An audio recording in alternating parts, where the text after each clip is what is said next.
In recent years, a series of archaeological discoveries has reignited one of the most controversial and captivating questions in human history. Did an advanced, non-human intelligence make contact with ancient civilizations? And if so, could the Sumerians, arguably the first recorded civilization, have documented these encounters in ways that we are only now beginning to understand?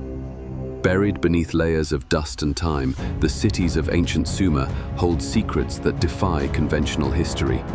Cuneiform tablets tell stories of gods descending from the heavens, ziggurats rise as stairways to the stars, and newly uncovered artifacts hint at something even more extraordinary: contact. In 2025, a clay tablet was unearthed near the ruins of Eridu, one of the oldest Sumerian cities. What makes this tablet unlike any other is its depiction of a winged figure, tall, humanoid, and adorned with what appears to be advanced gear, interacting directly with a group of early humans. The figure is shown not hovering in a divine pose, but engaged in what archaeologists describe as instructional behavior, teaching, guiding, perhaps even altering something. It raises the possibility that what we've long interpreted as myth may be fragments of memory, real events recorded through symbolic eyes. While skeptics argue for artistic metaphor, something about this tablet challenges that assumption. Forensic imaging has revealed that the inscriptions surrounding the scene include astronomical alignments and mathematical notations far beyond what we believed the Sumerians were capable of at the time. These aren't just drawings, they're coded messages, maps, calculations, and maybe instructions. And this isn't an isolated case. Over the last 5 years, multiple artifacts from southern Mesopotamia have surfaced, each adding a new layer to the mystery. One item in particular, dubbed the Nippur disk, appears to chart not only celestial bodies known in antiquity, but also two objects that don't align with any star or planet we recognize. Some believe these could represent spacecraft. Others believe they're symbolic depictions of the Anunnaki's homeworld, Nibiru, the alleged 12th planet referenced in ancient texts. Mainstream scholars remain cautious, but they cannot ignore the consistency of the imagery. Across temple carvings, cylinder seals, and tablets, we find repeated portrayals of beings with elongated heads, horned helmets, and mysterious tools that resemble lab instruments more than ceremonial props. Could these be the gods of old, or visitors misinterpreted as divine? The Enuma Elish, the Babylonian creation epic rooted in older Sumerian myths, speaks of sky beings who came down in fire and shaped the earth. It describes a time when gods walked among men, not as spirits, but as architects, builders, and rulers. And now, for the first time, we may be holding physical evidence of those myths in our hands. What we're beginning to see is a shift, a convergence of mythology and material science. The myths of the Anunnaki are no longer confined to dusty scrolls and fringe theories. They are being unearthed, literally in clay and stone, backed by modern dating techniques and digital analysis. And the implications are profound. If these beings did exist, and if their knowledge shaped early civilization, then everything we thought we knew about human history deserves to be re-examined. As we trace these patterns deeper into the Sumerian world, a startling structure begins to emerge. A structure not only of governance and religion, but of knowledge systems that seem out of place for their time. Consider the city of Nippur, the spiritual hub of Sumerian culture. Here, among the ruins of ancient temples, archaeologists have uncovered administrative records that suggest a level of organization comparable to a modern technocracy. These tablets describe not just offerings to the gods, but logistics, engineering, astronomical tracking, and something more elusive, rites of initiation, encoded in language that blends spiritual and scientific terminology. Why would a Bronze Age society track planetary alignments with such precision unless it served a critical purpose? One possibility is that these alignments marked windows, moments when contact was possible or even expected. Ancient stargazers weren't merely studying the heavens for agriculture or navigation, they were watching for return. The Sumerian king list further complicates the picture. This ancient document, carved into stone and preserved across multiple cities, lists a succession of rulers dating back tens of thousands of years, well before the accepted timeline of human civilization. These kings are said to have ruled for impossibly long durations, some for over 20,000 years. For generations, scholars dismissed this as symbolic numerology or myth. But in 2025, researchers at a European institute applied statistical analysis and astronomical backdating to the king list. Their findings? Certain reign lengths align with significant cosmic cycles, suggesting that these mythic kings may have been real figures whose lives were measured not by human years, but by celestial rhythms. This raises the question, were these rulers even human?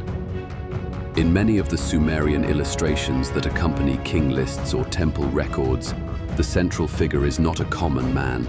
He is taller, more regal, often surrounded by attendants who appear subservient, sometimes even genetically different. Some figures possess large eyes, stylized facial structures, and posture that hints at anatomical distinctions. These are not random artistic flourishes. They appear with consistency across regions and centuries. And then there's the recurring motif of the bag, an object carried by these god-like beings across the ancient world. We see it in Sumer, in the hands of the Apkallu. We see it in Egypt, grasped by Thoth. We see it in Mesoamerica, with the sky gods of the Olmecs. Always the same shape. Always connected to the bringers of knowledge. What was it? A tool? A data device? A vessel for sacred matter? The iconography suggests it held more than ceremonial significance. If we are to believe that knowledge was passed from the Anunnaki to early humanity, then this bag may be one of the most important clues we have. It's a recurring symbol of transfer, of something vital being handed from one species to another. Knowledge, power, possibly even genetics. Which brings us to perhaps the most controversial suggestion of all, that the Anunnaki didn't just teach humanity, they helped build it. Multiple Sumerian texts hint at the creation of mankind as a purposeful act. In the Atrahasis epic, the gods grow weary of their labor and create humans from clay mixed with the essence of a god. The term essence is often translated as breath, spirit, or life force. But what if it's a metaphor for DNA, for a deliberate act of bioengineering? To modernize, the parallels are unmistakable. A superior race modifies an indigenous species to perform labor. The result is a new hybrid, lesser than the gods, but greater than the beasts. This theme isn't confined to Mesopotamia. It appears in Egyptian, Hindu, and Mesoamerican myths. Beings descend, mix with humans, and shape bloodlines. And now, with modern genetic research challenging the narrative of linear human evolution, the pieces may be falling into place.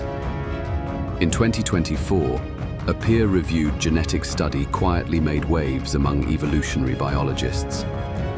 Published in a lesser-known journal, the research revealed anomalies in the human genome, sequences that appear to have no clear evolutionary precursor.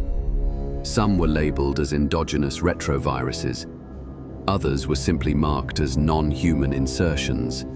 While the mainstream dismissed the findings as mutations or artifacts, a growing number of independent researchers have begun to question, could these genetic fragments be evidence of intervention? The idea that humans were genetically modified by an advanced race is no longer confined to ancient astronaut theorists. In recent years, scientists involved in CRISPR research have acknowledged that the human genome is remarkably well organized, almost too organized. Geneticist Dr. Alexei Lobanov once remarked that certain gene structures look as though someone engineered them for modular function. Statements like this have fueled speculation that our very biology may bear the fingerprint of intentional design. Returning to the Sumerian texts, we find repeated references to the bond of heaven and earth, a phrase that may hold more than poetic meaning. It suggests a fusion, a uniting of divine and earthly matter. In the myth of Enki and Ninmah, the gods attempt to create various models of humans, some of which fail. One cannot speak, another cannot hold its urine. These are the stumbling blocks of trial and error experimentation, familiar to any modern biologist. But eventually, they succeed. The final creation is a balanced being, capable of speech, thought, and labor. The implications are staggering. These aren't just origin stories. They read like lab reports, mythologized through the lens of a pre-scientific people trying to comprehend what they witnessed. And now, as we continue to recover new tablets, decode ancient languages, and re-examine old artifacts through new technologies, we're forced to consider the possibility that the Sumerians weren't imagining gods. They were recording contact with an advanced intelligence that shaped their world. In 2025, a collaborative dig between Japanese and Iraqi archaeologists uncovered a ziggurat previously thought to be lost to history. What they found inside stunned the entire team. A chamber sealed by bitumen that had remained untouched for over 5,000 years. Within it were 3 cuneiform tablets, remarkably well preserved. On these tablets were inscriptions that appeared to describe a ritual of communion, one in which a shining one from above descended into the sacred chamber during an alignment of stars. The figure is described not in vague divine terms, but with specificity, tall, wearing a form-fitting garment, radiating heat and light, and producing a tone that resonated within the chamber's walls. The ritual ends not with worship, but with the imparting of the law of measures, a phrase eerily similar to modern physics or mathematics. This rediscovery has triggered a wave of re-evaluations across museums and private collections. Previously dismissed tablets are being retranslated, seals are being scanned with new imaging techniques, and hidden among them are signs that the myth of the Anunnaki was not myth at all, but memory. This process is forcing archaeologists to grapple with a question they've long avoided. If ancient humans were in contact with something non-human, where is the legacy of that interaction? What physical evidence would we expect to find? The answer may not be in crashed ships or fossilized machinery, but in the subtler artifacts of transmission. Sacred geometry, encoded knowledge, advanced calendrics, and myths that preserve scientific truths through symbolic form. The more we study these myths, the more we realize they may have served as encrypted archives, oral vaults of knowledge passed down through generations under the guise of religion. The ancients may not have had the scientific vocabulary we use today, but they observed, recorded, and embedded what they knew in stories that survived fire, flood, and conquest. One recurring pattern is the emphasis on divine measurement. In Sumerian cosmology, the gods are often credited with assigning me, divine decrees or cosmic laws that govern everything from agriculture to architecture to kingship. But when examined carefully, these me seem to represent more than just societal structure. They resemble principles, perhaps even laws of nature. Concepts like time, motion, and proportion are all described as having been granted by the gods. Could these stories be metaphors for the transfer of scientific knowledge? Were ancient priest-kings taught astronomy, mathematics, and engineering by those who had mastered it long before humanity emerged from the Stone Age? If so, the implications go far beyond myth. They reshape the foundations of civilization. Nowhere is this more evident than in the city of Uruk. Considered one of the first true cities in human history, Uruk was not only a center of power but of technology. Its temples and palaces were constructed with astonishing precision. Its records include star charts, water management systems, and references to a great architect who designed the structure of the heavens. Modern archaeologists once attributed Uruk's sophistication to sheer innovation, but as new evidence comes to light, including structural alignments that perfectly match solstices and equinoxes, some are beginning to wonder, was Uruk built under instruction? And if so, who was the instructor? The Epic of Gilgamesh offers another clue. In it, the hero seeks out Utnapishtim, the immortal who survived the Great Flood. Along the way, Gilgamesh confronts strange beings, one of which is described as covered in radiant scales and dwelling in the far-off land where the gods live. These are not mere fantasy figures. They're detailed in a way that suggests eyewitness memory, and their homeland, described as a place where the sun rises, a celestial boundary at the edge of the known world. We also encounter the concept of the black-headed people, an epithet the Sumerians used for themselves. This might seem trivial, but in many of the tablets the term is used in contrast with beings who are described as shining, tall, or with faces like fire. This linguistic contrast points to an awareness of the other, a race or species distinct from humanity, but deeply involved in its development. If we view these stories not as literal truth, but as symbolic records of advanced contact, we can begin to decode them more intelligently. The flood myth, for instance, appears across numerous cultures, but in the Sumerian version, it is not a moral judgment handed down by angry gods. It is a reset, a cataclysm designed to clear the earth of a failed experiment. And yet, not everyone perished. One man was warned. One man was chosen. And he was given instructions, not just to survive, but to rebuild. This mirrors the notion of knowledge being preserved through catastrophe, a theme echoed in Egyptian, Vedic, and Mesoamerican myths. Why would these stories repeat across the globe unless they referred to something real? Perhaps the Great Flood was not a single event, but a memory of cyclical destruction, a story seeded by those who had seen it happen before, and the knowledge preserved afterward. That may be the true legacy of the Anunnaki, not just gods, but stewards of knowledge, guiding humanity through cycles of rise and fall. As the evidence mounts, the lines between myth, history, and science begin to blur.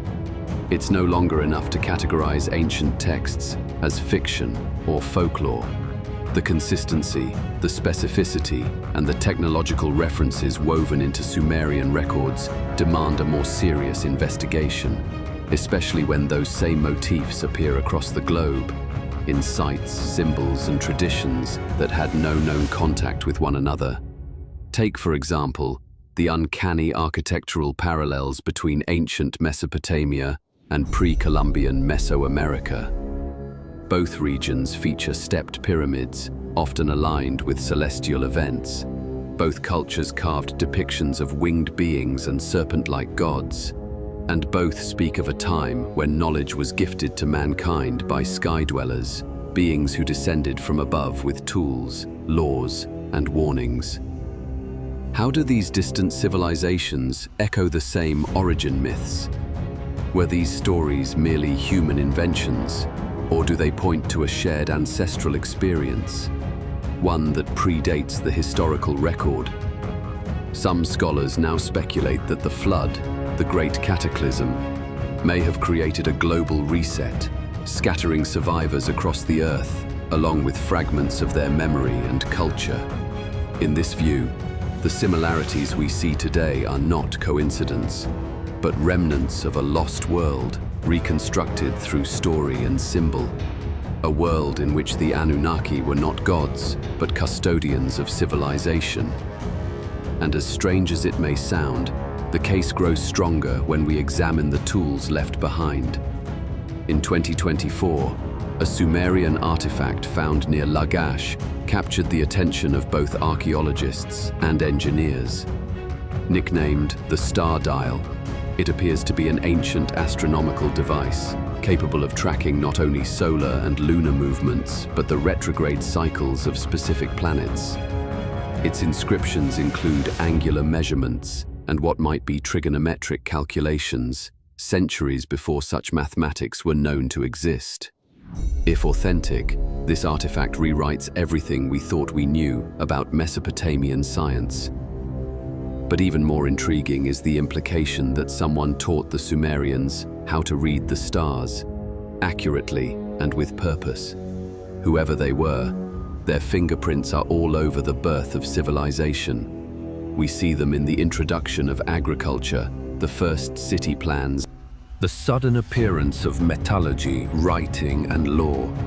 Not gradually, but explosively. As if knowledge was injected into the human experience from outside. Mainstream archaeology often describes this as a cultural leap, but it's a leap that defies normal patterns of evolution. Now, with modern computational modeling, researchers have begun testing the development of early civilizations under various timelines. The results are revealing.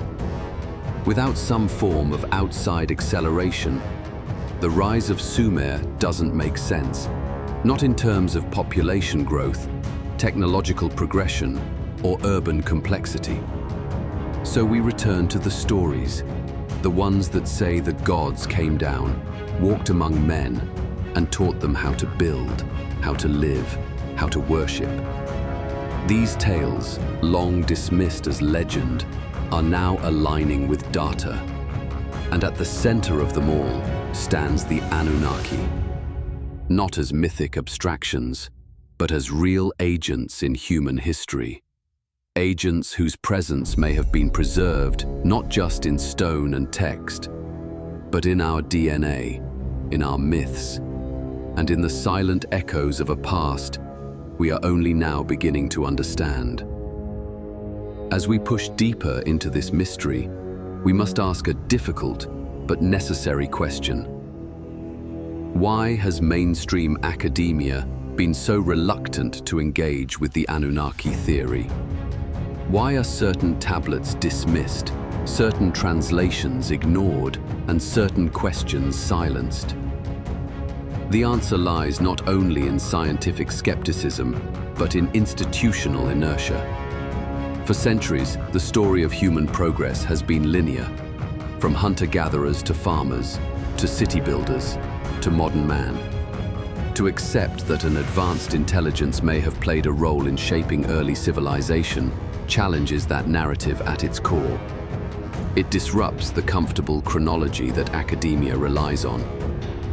But discoveries don't conform to comfort. They speak for themselves.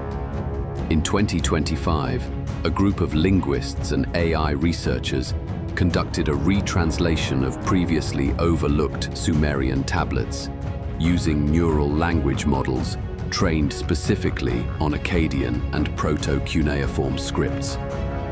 What emerged were not just improved translations, but entirely new insights. One text described a sequence of sky gates that open during specific planetary alignments. Another spoke of a council of 7 who descended in fire, bearing the codes of life.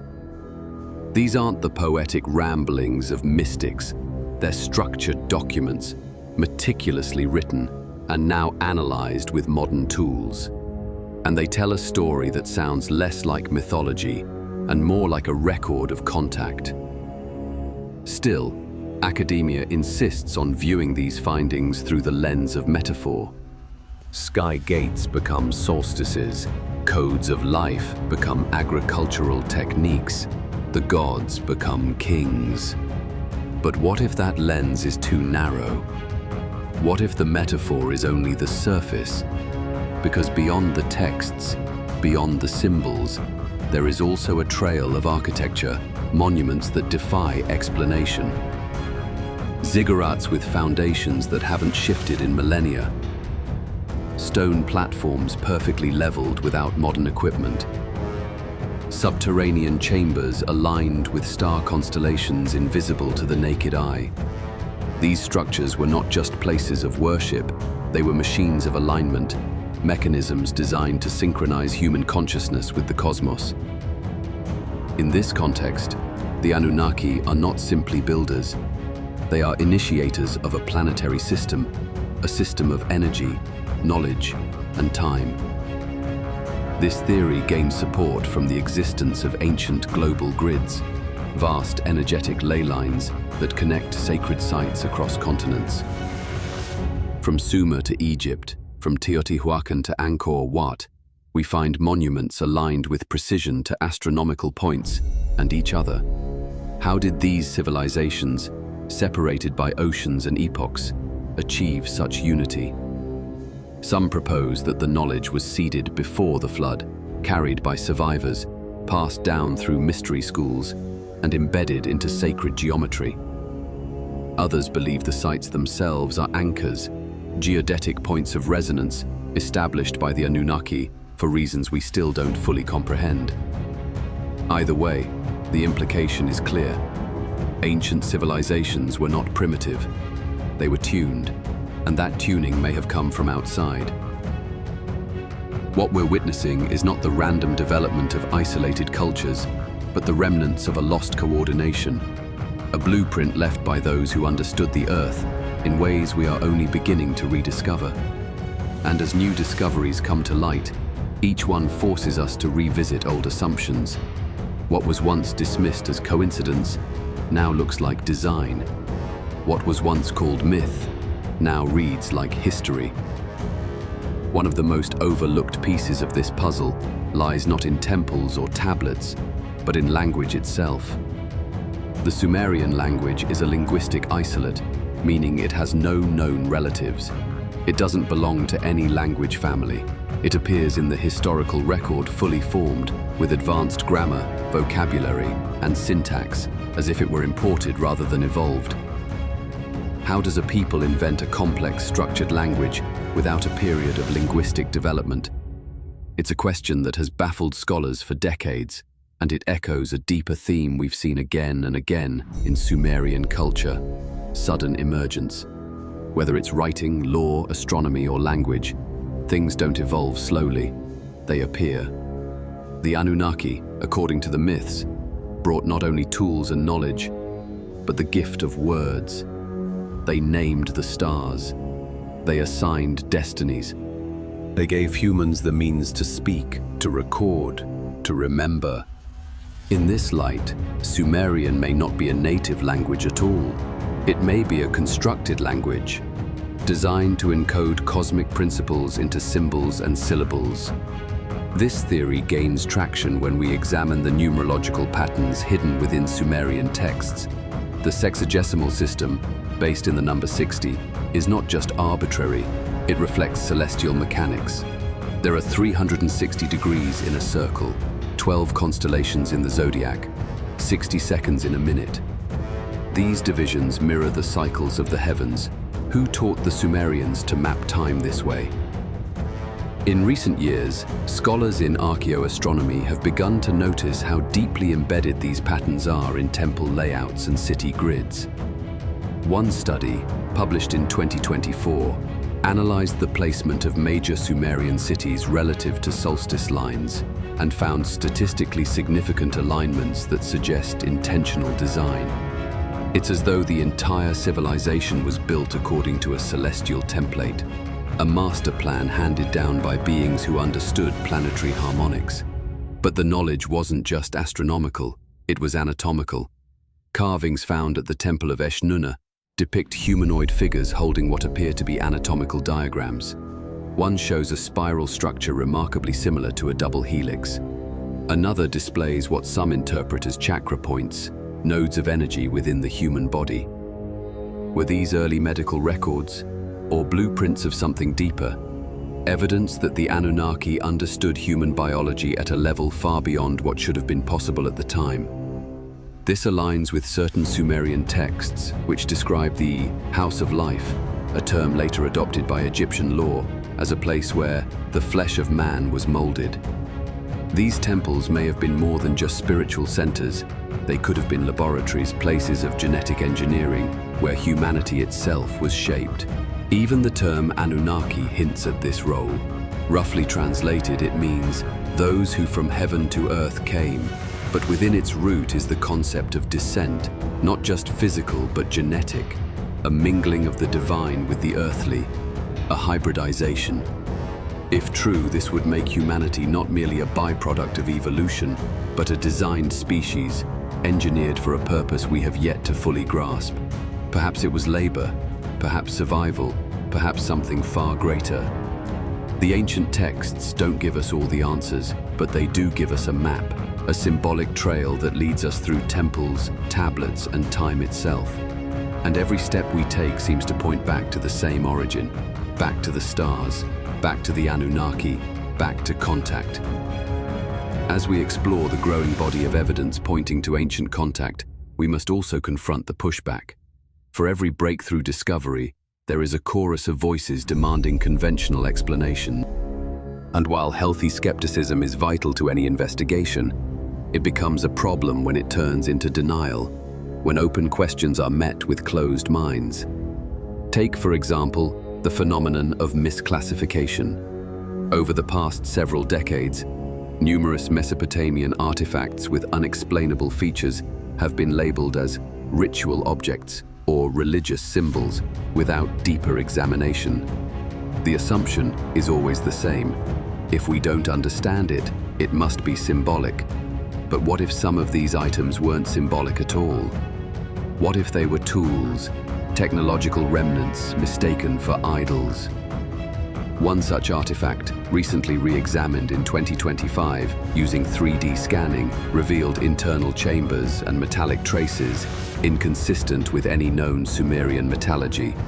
It had previously been catalogued as a ceremonial weight, but the new analysis suggests it may have served a functional purpose, possibly even electromagnetic. Yet the museum's official description remains unchanged. This is not an isolated case. Around the world, museums hold countless artifacts, classified under assumptions, locked away, not because of what they are, but because of what they might suggest. And what they might suggest threatens the dominant narrative of human development. It threatens the idea that humans did everything on their own. But that narrative is already unraveling. Satellite imaging has revealed lost cities beneath jungles and deserts, challenging timelines and revealing levels of urban planning that shouldn't have existed at the time. Underwater structures found off the coasts of India, Japan, and the Caribbean hint at civilizations lost to rising seas, dating back to periods well before the supposed dawn of human civilization. And in each of these places, we find echoes of the same story: a descent from the sky, the arrival of teachers, and the sudden appearance of culture. The question is no longer whether these myths exist. The question is why they're so consistent. If the Anunnaki were real, if beings from beyond once visited Earth and interacted with early humans, then we should expect to see their legacy in more than just one place. And we do. The symbols, the knowledge systems, the cosmologies, they all reflect a shared origin.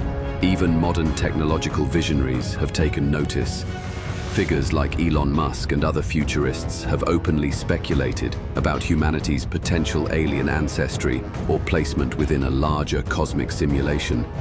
This isn't mere science fiction. These are conversations taking place at the cutting edge of astrophysics, genetics, and artificial intelligence. We are, in many ways, circling back to the ancient question, but now with modern tools. And what we're finding is that the ancients may have left us more than monuments. They may have left us instructions, keys to understanding who we are, where we came from, and where we're going. Because buried within the Sumerian legacy is not just a record of the past, but a challenge, a call to remember, a code to awaken something dormant in our species, something that's been waiting for the right moment to re-emerge. And as our technology advances, as we begin to decode not just ancient texts, but our own genetic blueprint, we edge closer to that moment, closer to contact, again. To fully appreciate the magnitude of what we're uncovering, we must also explore how these ideas have shaped and been shaped by modern culture. Over the last century, the figure of the Anunnaki has migrated from dusty tablets into books, films, documentaries, and online forums. But what many don't realize is that the popular image of the Anunnaki, giant winged beings or reptilian overlords, is only a partial reflection of the deeper, older mystery. In truth, the original Sumerian texts are more nuanced. They describe the Anunnaki as a council of beings with specific roles, territories, and domains. Some ruled the heavens, others the earth, and still others the underworld. They were not all powerful gods, but administrators, overseers, figures tasked with managing the complex relationship between heaven and earth. This administrative theme, echoed in the Enuma Elish and other texts, suggests a level of organization that mirrors modern governance or even a cosmic bureaucracy. Why would a civilization invent such intricate systems unless they were trying to preserve something real? In recent years, as more documents are translated and comparative mythology deepens, we begin to see overlaps between the Anunnaki and other pantheons. Enki, the Sumerian god of wisdom and water, bears striking resemblance to the Egyptian Thoth and the Mesoamerican Quetzalcoatl. All three are associated with knowledge, measurement, and the instruction of humanity. Their symbols, serpents, tablets, staffs, are nearly interchangeable. Could these be regional names for the same group of beings, filtered through different cultures and time periods? This theory gains support from newly uncovered stelae and inscriptions found in hybrid trading cities, places like Mari and Ugarit, where Sumerian, Akkadian, and other cultural elements blended. In one such text, found in 2025, a sky being is referred to by multiple names, one local, one Akkadian, and one that closely matches an Egyptian term for shining one. These overlaps are not accidents, they're fingerprints, traces of a shared experience reinterpreted through regional lenses. And perhaps the most telling evidence is not what the ancients built, but what they remembered. Nearly every ancient civilization has a myth of a golden age, a time when humans lived in harmony with gods, when knowledge was abundant and death was far away. Then something changed. The gods left, the knowledge was scattered. Humanity was left to remember in fragments. But those fragments still speak. They speak in the architecture of sacred sites aligned to stars, in ancient calendars tracking Venus with inexplicable precision, in stories of divine teachers, glowing beings, and cosmic laws. And today, in the age of digital archives and global databases, we're finally in a position to compare these fragments side by side, to map the patterns, to reconstruct the story. It is a story that refuses to die, a memory buried not only in stone, but in the collective psyche of humankind, one that points again and again to an origin beyond the earth, to contact in the deep past, to the ones who came from the sky. And yet, despite the mounting evidence, the question remains, why now? Why are these discoveries emerging in such rapid succession in our time, after millennia of silence? Some believe it's coincidence, a result of improved technology and global collaboration. Others see something more profound, a reawakening, a cycle returning to its beginning. In Sumerian mythology, time is not linear, it is circular. Events repeat, knowledge returns, the gods reappear. What if we are entering one of those return phases now? Throughout history, great leaps in consciousness have often followed great revelations.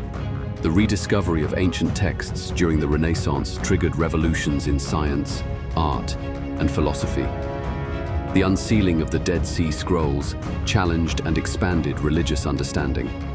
Now, with the digital age accelerating the translation and comparison of ancient records, we are witnessing another such leap. A rediscovery not just of information, but of identity. For thousands of years, we've been asking who we are, where we came from, and what our purpose is. The answers may not lie ahead of us, but behind us, in the myths, in the monuments, and in the forgotten histories buried beneath our feet. The Anunnaki narrative, if true, reframes all of human existence. We are not an accident. We are not alone. We are part of a story far older, far broader, and far more mysterious than we ever imagined. A story that spans not just continents, but stars. And perhaps we were never meant to forget. The preservation of these myths through song, stone, and story may not have been just tradition. It may have been strategy, a way to encode truth so deeply that no fire, no flood, and no empire could erase it. A message waiting for a time when we could finally understand it. Now that time may have come. We live in an era where science and spirituality are converging, where quantum physics begins to echo the mysticism of ancient sages, and DNA reveals a cosmic library hidden in our cells. We are decoding the same symbols the Sumerians etched into clay. We are watching the skies with instruments they only dreamed of. We are following the threads they left for us and finding they lead somewhere real. The gods of old may not have been gods at all. They may have been explorers, architects, guardians, and we, humans, may be their legacy. The discoveries of 2024 and 2025 are just the beginning.